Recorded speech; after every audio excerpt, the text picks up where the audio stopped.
जिल्ह्यातील सहकारी बँकेच्या चेअरमनपदी माजी आमदार चंद्रशेखर घुले यांची बिनविरोध निवड। जिल्हा सहकारी बँकेच्या चेअरमनपदासाठी आज सोमवारी सकाळी संचालक मंडळाची बैठक पार पडली।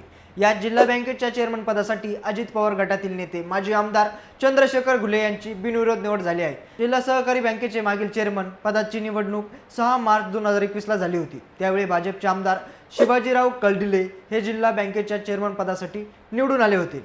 ही मुदत येत्या 26 फेब्रुवारीला संपत आहे, पण भाजपचे आमदार आणि जिल्हा बँकेचे चेअरमन शिवाजीराव कलडिले यांचे निधन झाल्यामुळे जिल्हा सहकारी बँकेच्या चेअरमन पदाची निवडणूक 3 महिन्यासाठी पुन्हा लढवली गेली आहे आणि 3 महिन्याच्या कालावधीसाठी जिल्हा बँकेच्या चेअरमनपदी अजित पवार गटाचे नेते माजी आमदार चंद्रशेखर घुले यांची बिनविरोध निवड झाली आहे। हे स्थानिक स्वराज्य निवडणुकीच्या काळात प्रत्येक पक्षाचे लक्ष हे जिल्हा बँकेकडे होते। त्या दृष्टीने प्रत्येक पक्षाच्या हालचाली सुरू झाल्या होत्या, पण विखेचा बालेकिल्ला असणारा अहिल्यानगर जिल्ह्यात कोणाचे काही चालू शकत नाही आणि ऐन निवडणुकीच्या तोंडावर जिल्हा सहकारी बँकेच्या चेअरमनपदी माजी आमदार चंद्रशेखर घुले यांना बसवले व जिल्ह्याचे किंगमेकर हे शेवटी विखेच ठरले।